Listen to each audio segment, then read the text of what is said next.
you're here again with Mark and Maddie. We're absolutely stoked that you came back. We've got another great episode where we're going to talk about a heap of different stuff. Masculinity, Andrew Tate, potentially Oumuamua, the asteroid that popped up in our star system.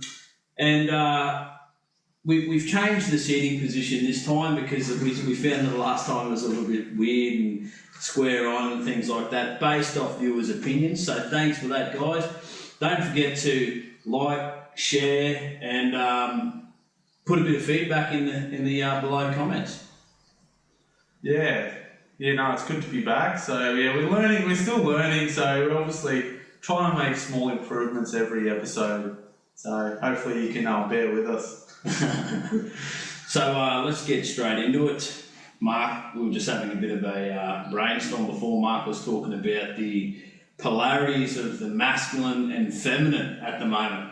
Well, everything's kind of broken into opposites in this matrix, man. Everything's kind of there's opposites that kind of keep each other in check. You know what I mean?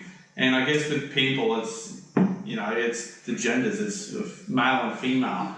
Yeah. But I don't know, with technology, it's really throwing like a spanner in the works with roles, gender roles, and that, and they've kind of seemed to have like diminished to a certain degree, where you got a lot more men that are a lot more feminine and a lot of women that are a lot more masculine. If that's what people are, that's fine. I encourage people to be what they are. But like, you have to look at whether that's been manipulated or not from the outside through your food. Is there certain foods that are lowering testosterone or increasing estrogen? There's a lot of fundamental... Increasing testosterone? Yeah, as well. Reducing estrogen? Yeah, exactly. So even the water. So there's a lot of factors, or even just ideas put into your head about what it means to be a man or to be a woman, or that influences the roles as well. But I think if we ain't working together, we're not working together. That's why we have such a... It's just the stats on dating and marriage, and they're just terrible. Everything's diminished. Or at least in the West, it's completely destroyed. The amount of people going through separation, divorce, and things like that, and you talk about polarities being mixed up with certain roles where, and let's talk about controversial topics such as, like I said before, Andrew Tate. The difference in that space is when you've got a man in their relationship, and he's acting more feminine, and he's doing all the reverse duties, and then you've got a female in their relationship marriage who wants to be the woman of the house and the man of the house, and all these sorts of things, and it's all good. If it works, cool. We're not sitting there saying we judge or anything like that. The difference is sometimes when you get those roles mixed up, it can really be the undoing of all the hard work and love and appreciation and everything that was put into it in the beginning. So I think like when those roles are more mixed up and a lot more grey, I think the chances of success in that relationship have to diminish by a lot. They have to. It just makes it so much more hard to be like compatible long term. And look at I think a big thing that's popping up right now is I'm seeing everywhere is monogamy. But if you look at what's the word I'm looking for? Getting the door and being a gentleman and all those sorts of things, and doing the yard and all that. What's it called? Chivalry. Chivalry. Where now that's become toxic masculinity. I don't know. Like, I think it's a problem on both ends. I think there's a problem with men and women when we're talking about this discussion, in the fact that I think a lot of men have like lost sight of what it is to be a man as well. So they complain about not getting women, but then they don't want to improve themselves. They just want to sit at home, and they're not on a self-improvement journey. So it's like, why would a woman want to be with them in the first place? And they don't want to improve or be someone desirable. And they don't, man. They want a leader. They want someone who's going to protect them. Exactly. They want someone who's going to provide and things like that. But when you're doing those things naturally, and it's getting called toxic or controlling and things like that, I think that's where we really get it messed up. Yeah, but that's when it comes to the other side where I think women are kind of unknowingly, they've kind of been manipulated to this point, I think. But like with social media and like dating apps and things like that, it's very in favour of like, well, in a power structure way, it's in favour of women because I guess men have that natural like sexual instincts, you know, a lot more, and it caters to that, you know what I mean? So you're getting a lot of attention online, and I think it's also because you've got so much more access to like men through the internet. I think the expectations get a lot higher as well. So, you know, they don't. An average guy, you know, that's not really going to cut it for them anymore. They want they all want the top 1%. Or someone that's getting and bringing in more than they are. No, I think they want that. I think they generally want that, but sometimes they want that and they don't want to lift the finger, you know. So they want you can't have your cake and eat it too. That's right. Yeah. So, and you're so right, bro. I can put a lot of thought into my content. I can edit it all the same ways. I can be doing all the same gym content, podcast content, music. Now that I'm getting back into music, and I might get 200 views or whatever. Whereas, and this is no disrespect to all the background work that anyone does, male or female, with no bias or what do you call the word that I'm looking for? Not discrepancy, discrimination. Yeah. A chick goes and does the same sort of thing, half naked in the gym or wherever, and 1,000 views plus. Yeah, but it's coming back to that like sexual attention again. You know what I mean? That's what a lot of like the kind of way I see Instagram is. It's more of like a gateway to like, you know, online explicit material. That's the way I see it. Like, it's just a softer version where depends what you're looking at, but you know, if we're talking about like women specifically and you know, not wearing much clothes, that's kind of the way I see it. It's like So I don't think it's a good thing for men. I don't think these things, these social apps. No, I think it's bad, man, and I think like even these dating apps and that, it's just I just think they're terrible. Not that I've had a lot of experience in like recent years, but I don't think it's doing you any favours. I think like if you are like a single guy, you're probably better off just doing it organic. Well, to the point where Tinder, you know, I'm on Tinder, I'm single, whatever, experimenting. Difference is, I feel a bit weird when I'm just swiping through people like them. Like, yeah, but it turns people into commodities rather than like. I think that's where men have got it wrong too. Is that like through the online stuff, through like explicit material online, dating apps like Tinder, it kind of programs your mind to see like women as a commodity rather than like a human being. You know what I mean? We forget that everyone's a human being. They have their own experiences that have shaped them into who they are. You know, and showing them that respect sometimes of objectified.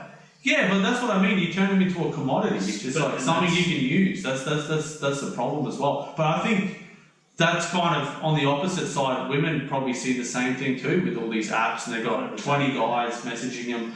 Yeah, I think it's just it's not good for either Well, side. and it's literally like this: objectify yourself and be objectified. If that's not what you want, stop getting naked and carrying on in front of the camera.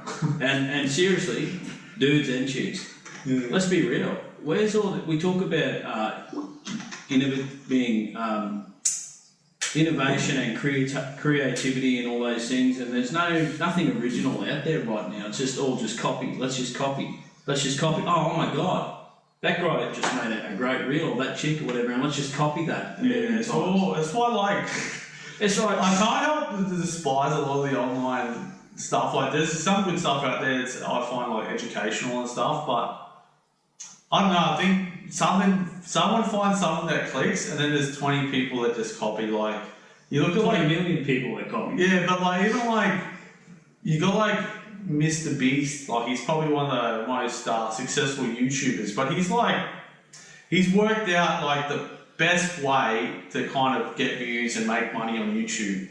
He's like gone deep, done a deep dive in it, and he's worked everything out. And people have recognised that, and they're kind of copying a lot of the format and the way it's put out. And I don't know, it's just, there's not much originality anymore. Like, that's the problem when you like AI and stuff as well. I guess like the AI can only create what it gets fed, but if everyone's just feeding it the same stuff, you're just getting like small variations of the same things over and over again.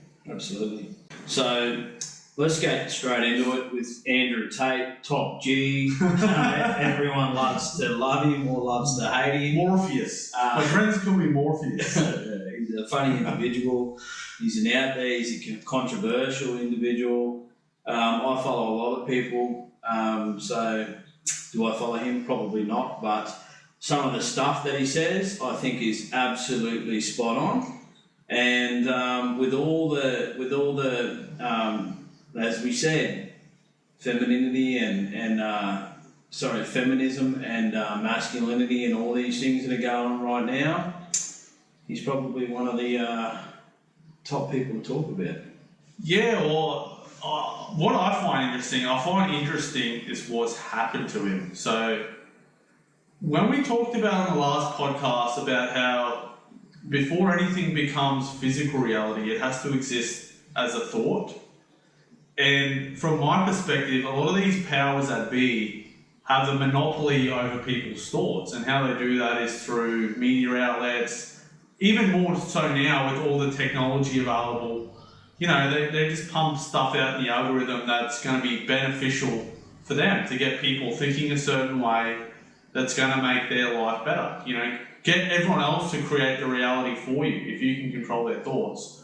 So if they've got a monopoly on that, anyone that's a threat to that monopoly on people's thoughts, they have to get rid of them, man. They have to take them out. So like, you look at, I find it ironic, Julian Assange, who's still in prison today, was releasing, a lot of, classified info, but it was true. It wasn't false information.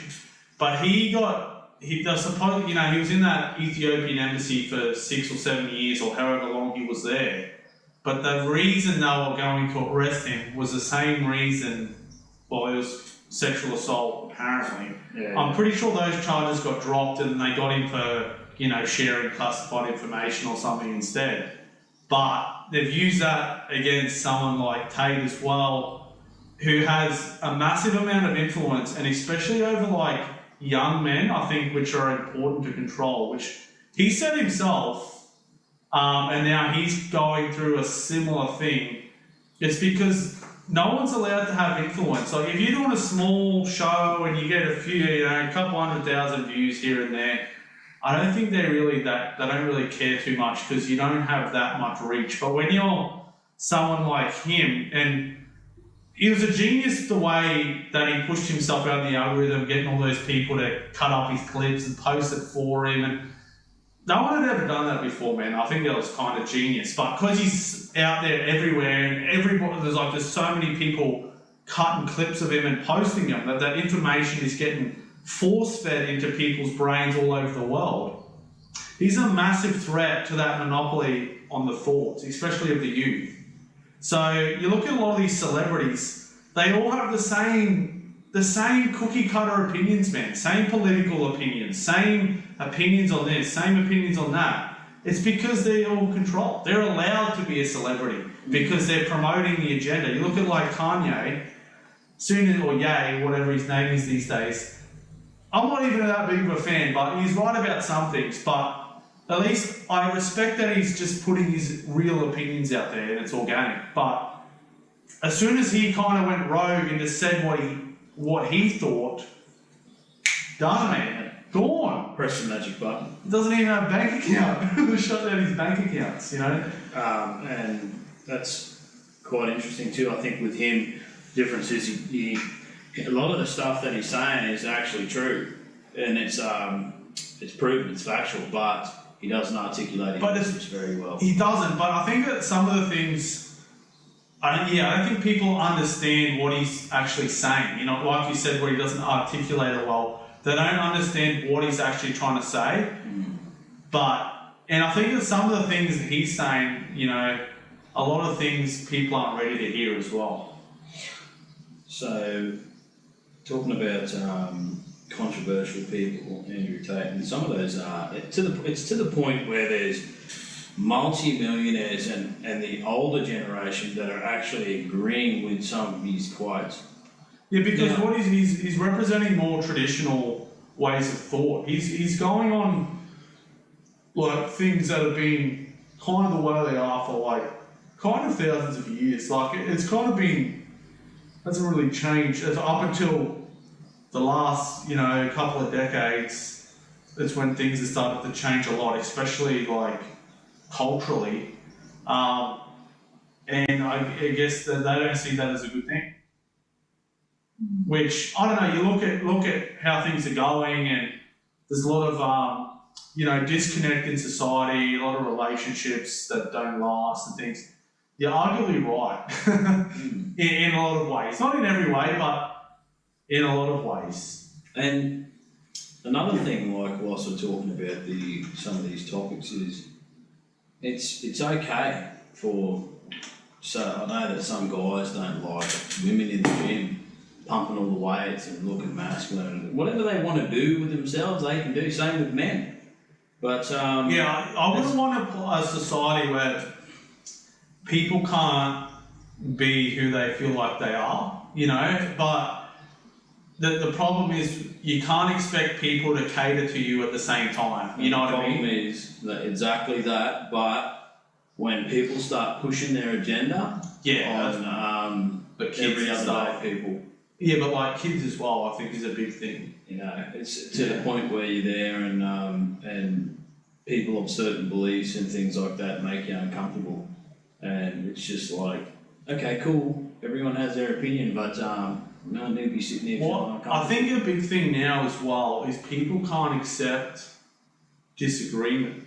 Like, you know, where, you know, someone will have their own beliefs and someone will say, oh, you know, I don't necessarily agree with that. People can't agree to disagree anymore. It's just like, you have to, I'm not right, you know, like, I think no one's right. I think, you know, this is where you can fall into the trap of like, the political trap where you're like, right versus left, and like, that's just a trap as well, where usually there's truth somewhere in the middle, and, you know, we have to have like, I don't know, there has to be a balance somewhere. I think people, like what you're saying, there's so many sensitive people around right now. Too much estrogen. Everyone's getting around on a fucking level 8 from a scale of 1 to 10 if we're talking about stress levels and sensitivity. Not everyone, but most people. And everyone's so triggered by other belief systems, it just destroys their whole reality. So I think we need a little bit more of open-mindedness and... Yeah, but the more open-minded you can be to like different belief systems, then you can get more perspective, you know, and then form your own perspective. But like, you can do that by looking at all the angles, you know what I mean? So if you think of it as like, you know, you live in a valley, if you never leave that valley, you don't have much perspective of what's going on outside of your own little sphere.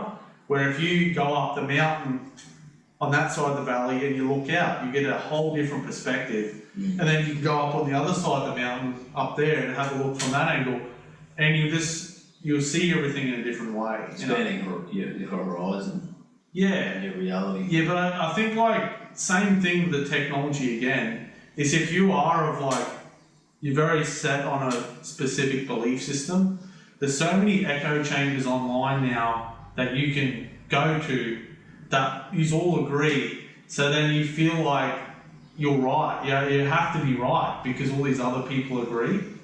Whereas I guess if you go out in society and you did that in, you know, in real life, you're not going to have the same response. Well, you know, and that's a great point, but sitting there talking about different lenses and perspectives and beliefs and things like that, to the point where someone like an astrophysicist is talking about something in outer space, and I'm like, I don't think that's right, man. I don't think that's right. I think that's wrong. I think he's close to what he's saying, and you might have it on paper that you're an astrophysicist and all this type of jazz, but in my DNA and in my spirit, something about that ain't right. It's wrong.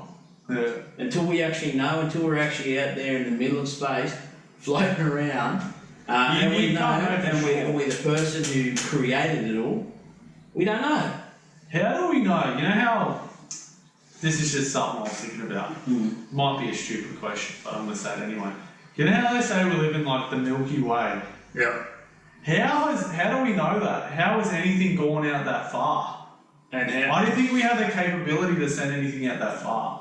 we apparently don't. I'm very dubious on a lot of the space stuff, man. I just have to say, I'm very skeptical to say the least. Yeah, it's kind of like, I think we should just leave it alone.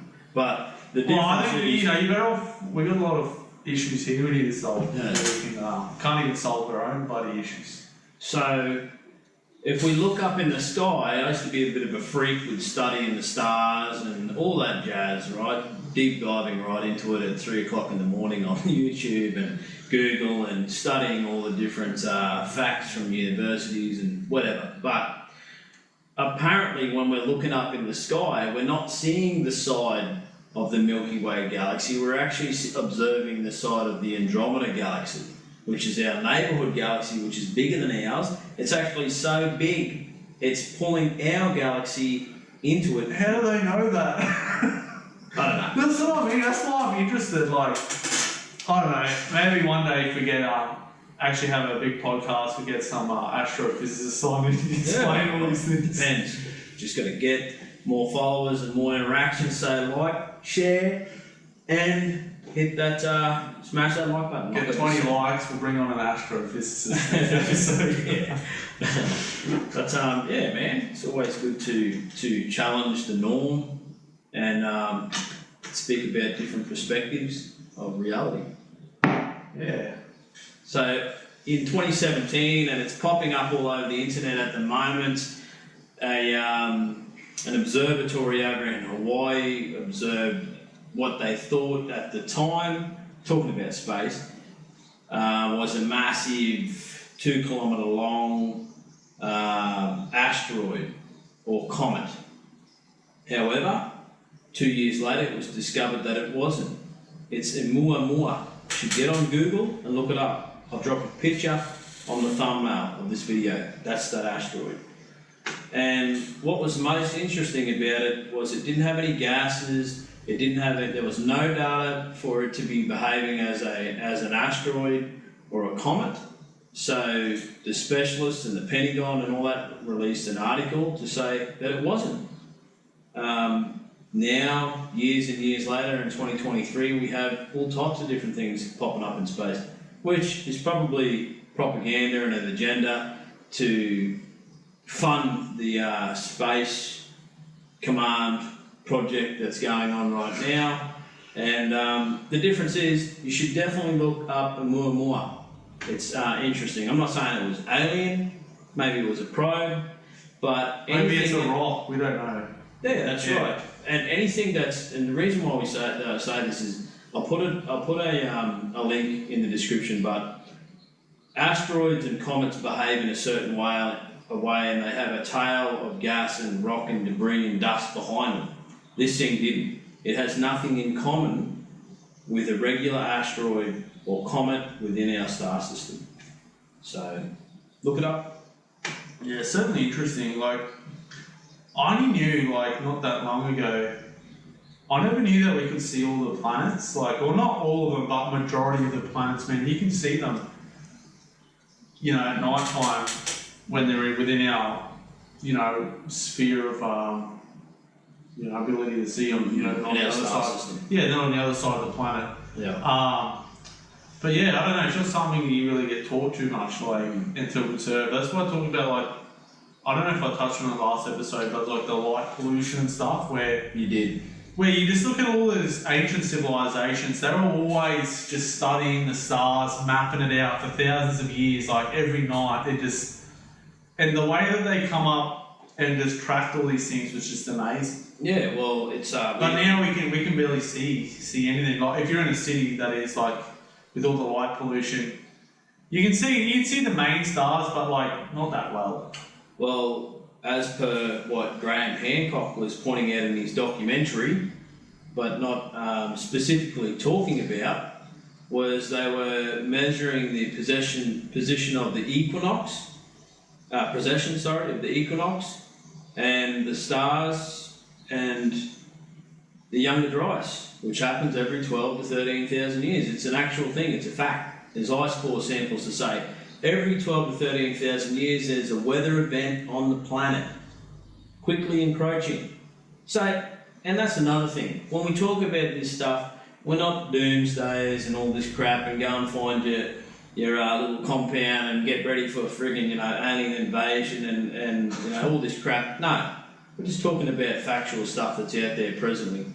And, that was such a great documentary. What was it? Oh, is it Ancient Apocalypse? Ancient Apocalypse. Something like that. Yeah, it's on Netflix, but... Good on him, the man. Yeah, it's just amazing though, like, I don't know, just a big eye-opener. Even I was watching about the one in Malta, where they had all these temples all over the island, and they're all facing, like, different angles, and that was so, I think it was every 75 years, like all these temples were dedicated to the star Sirius, which is the brightest star in the sky, not including planets are not stars, obviously they're planets, but the planets appear brighter in the sky, but of the actual stars that move in motion and aren't on their own orbit, that's the brightest star in the sky. But so that would make a new temple every time it moved. So it lined up perfectly, like on the equinoxes or something like that. It's just insane. There's different cultures around the world that would argue that some of the DNA that we have comes from Sirius B and all that. I think there's that Dr. Sirius B who's blowing up on YouTube at the moment, who works with Billy Carson. So I'll have to check it out. I haven't seen it, but I have to question, like, how do they know, man? Yeah. Well, some of the. I guess it depends on the way you interpret these all these ancient texts and stuff. You know what I mean? Yeah. Yeah. And that's another. But it's not as out there as what some people think. No. Do I fully agree with it? I don't know. I haven't looked into it enough, but I think it's something interesting to look at, 100%. I think that, how we're talking about being co-creators and things like that in the past, in the first episode. I think that anything we think, just about anything we think, exists out there. Yeah, I agree. Because now look at where we are. We might have a bunch of freaks that are on Google and all this, because we're in the age of information right now. Yeah. Information's at the fingertips. Yeah. And even if it's not true, people are going to go and find some garbage article on Wikipedia and say, "Oh, look, this is what I told you," But everything that we spoke about in our childhood, like all these fairy tale things, they actually existed. I don't know. I think I've got a different interpretation. I think we've got a fault where we look at all these ancient stories and we can only imagine them physically as physical things, rather than they're stories that are expressing metaphysical happenings rather than physical ones. Because you got to remember that because I think we've never been so material than we are now. So I think we can kind of put blinkers on ourselves when we're reading some of these things, or even the Bible. A lot of people interpret that as just a history book. These are things there's exoteric meanings, which is it'd be more of you think of it physically, or just a straightforward meaning as most people would interpret it. And then there's esoteric meanings behind a lot of these things too, which is kind of more, it's going deeper and it's more the secret meanings behind a lot of these texts or But it's like what you're talking about there is you've got to remember that 12,000 years ago or whatever, carbon dated the pyramids. Their scribes back then in Egypt and Samaria and all these places. What was their? How did they articulate their message? You know, Stories. The depictions of the hieroglyphs and these stories about these people. You know, look at the first one, for example, Tate the Atlantean, and he's got this ibis, and everyone thinks that, you know, back then they had one had a dog head and one had the hawk head, and Horus had the hawk head and all this stuff, and that's how they physically were, and they were these magical beings and these gods and all this type of stuff, but they actually have a lot of meaning behind them. I think they're more archetypes, like those different heads and things represent different archetypes of kind of their personality and what they were. But yeah. Or they were symbols, you know what I mean? Like the hawk represents something, the ibis represents something. That's the way I interpret it. Because, I don't know, you have to understand these stories, but there's like laws of nature that exist as well. So a lot of these stories, you know, if they're going against the law of nature, then you're kind of thinking it in the wrong way, because there's rules that apply here. So our thoughts create stuff, but they only create stuff within the laws of physical reality as well. So you have to apply those physical laws to like some of these stories, and then you might be able to dig down into like some of the deeper meanings. It's like speaking in encryption pretty much, but a lot of those ancient depictions, there's like each part of them tell a story. You know, the headdress on the pharaohs, those lines actually represent the possession of the equinox at the time. So people just don't, they just think it's something. And once again, going back on being material, it's one of them things. Yeah, but if you look, it looks so pretty, you know, that's a, you know, it's the same with a tattoo these days. Some people have a tattoo on themselves and don't even know what it means or where it originated from. How embarrassing. But like that's what are those guardians called in Samaria? They had them at the front of the temple. You know, they're the half bull. Yeah, I don't know. I think you know a bit more about them. They're like a man with they're on 4 legs. No, they got 5 legs. Yeah. I can't remember the exact name from angels, Nephilim. No, I can't remember the exact name, like the Sumerian name for them. But we'll put up an image on the screen. But what that actually represents is the 4 fixed signs of the zodiac. So it's Aquarius being the man, the bull being Taurus. The wings represent Scorpio. Actually used to be an eagle before it became Scorpion. So the wings are Scorpio, and the lion body is Leo. And that's what it actually represents. So it's weird. So they're expressing how the equinox work into a lot of their culture and stuff. Like, but like you wouldn't pick that up, you know. Just I was looking at speaking on what you're saying. There was a picture of Gilgamesh holding up the lion, and there's stories about it and all these types of things. Like Mark said, you can get way away from the truth.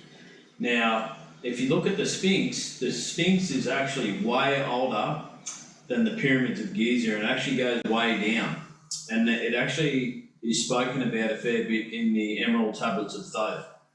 The difference is, I had this realisation the other day when I seen this picture, and I seen all these comments from all these people around the world about Gilgamesh and etc. And I said, what if him holding the lion up wasn't a story about him doing battle with a physical lion and being a giant, because he's apparently a 17-foot tall giant, and his tomb was discovered in Iraq right before they got bombed. Anyway, is it the fact that this person or God or deity or whatever he is had some sort of control or understanding of the age of Leo? Yeah, but that's probably when he existed. So you look at they're all encoded into the thing. So you got like different prophets for like different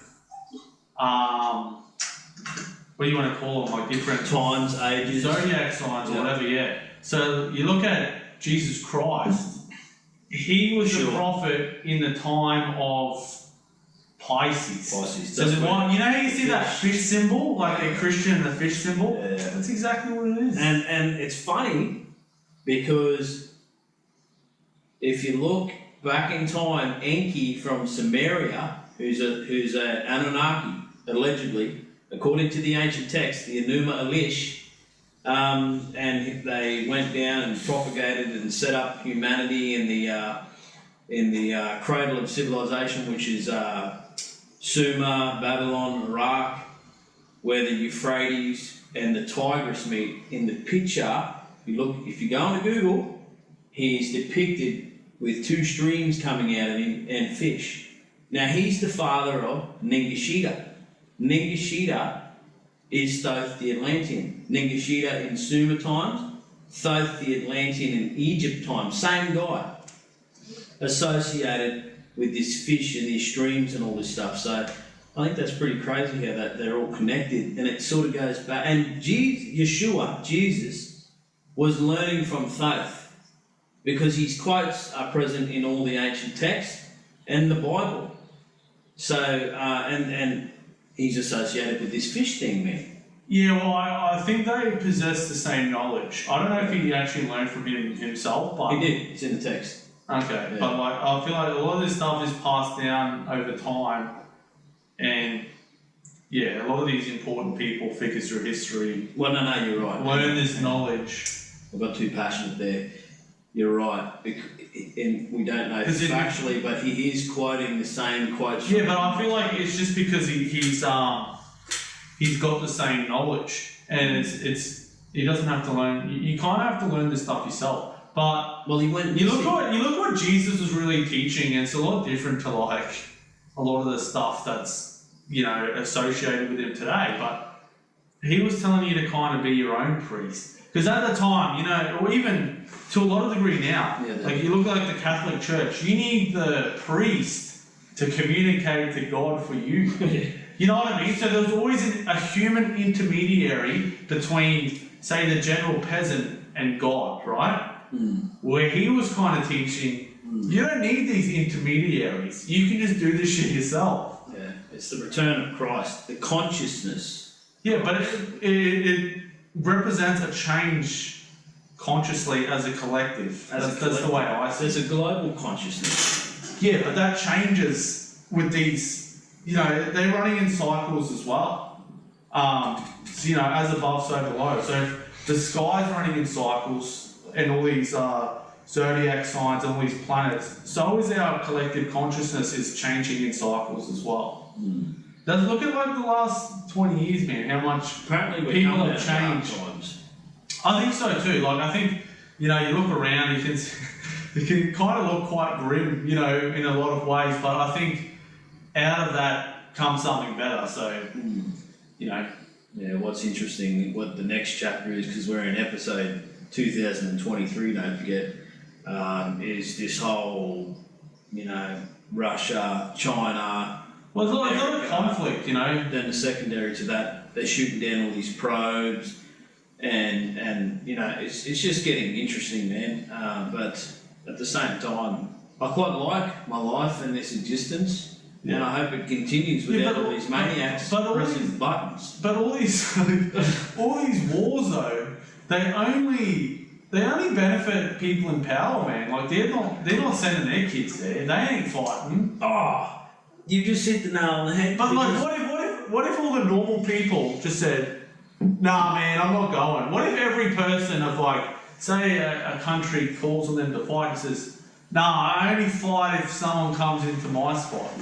I'm not going anywhere. But if someone comes here, yeah, I'll help. But then there wouldn't be any fighting.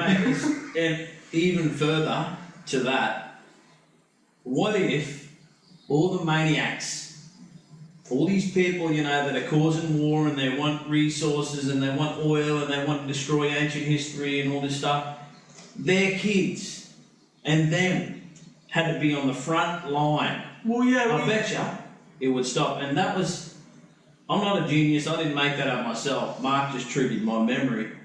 it was actually Billy Carson and them that were talking about it. And I said, you know what? It would stop. I wouldn't want to be sitting there fighting some war overseas with a little boy next to me. I don't know, but you look at people in the past where they actually did do that. So you got like, if the stories are true, right? So we have to remember the history is written by the victor. You've got these characters like Alexander the Great, Julius Caesar. At least in the stories, they're portrayed as being on the front line, you know, riding. Yeah, first guy in the battle, you know. Whether that's true or not, no idea. Because, you know, the stories are written by them as well, but at least they're actually with their army. There is a risk that they will get killed. Like, if their army got taken out, they're gone as well. So, at least they're there, like, they're committed to, like, what they're doing. No, but it's similar to now, like, I watched a documentary the other day, which was really good. What was it? On the CEO of JP Morgan now, which is like the biggest bank in America, Jamie Dimon. And it was his story of how, you know, just his kind of biography on him and where he started and how he ended up where he was. But when he take over a company, the guy's investing his life savings, every cent he's got, man, into that company. So like, no, but that means he believes in himself. And if, you know, if the company goes down, I'm going down with it. That's the same, like, it's like with these, but it's like with these wars, like these politicians and that, if they're not going there and just say, you know, they lose, they're just going to fly off somewhere else, they've got everything set for them, they're going to be fine. Yeah. Where it's you know, it's the average people that is going to lose their life. Well, they're sitting in their little bunker somewhere. Yeah, exactly right, they got nothing to lose. No, man, there's no honour in that. There's no valour in that. 100%. But yeah, we've covered a number of topics. We're having a few technical issues or difficulties, shall I say, with the planner diary. In the location that we're at, it seems like one company does this and the other company does that. They don't do it all. So highly likely it's going to be released on Etsy as a digital copy.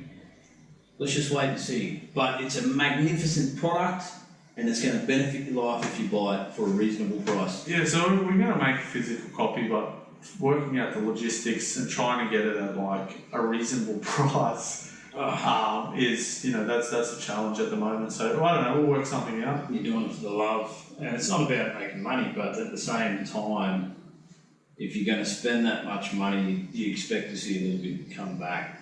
So no point spending if it costs $6 to print and bind and put a cover on, and then you go and send it away and get it transported here and it needs this and that and whatever, and it costs you $50, you're out of pocket. So anyway, let us sort that out.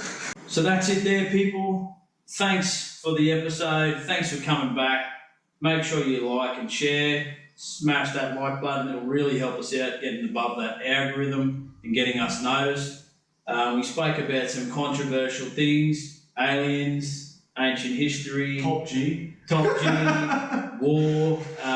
We hope it's all there. It's love and peace to everyone, no matter where you come from or what your background is. And yeah, thanks for coming back. All right, thanks guys. Peace.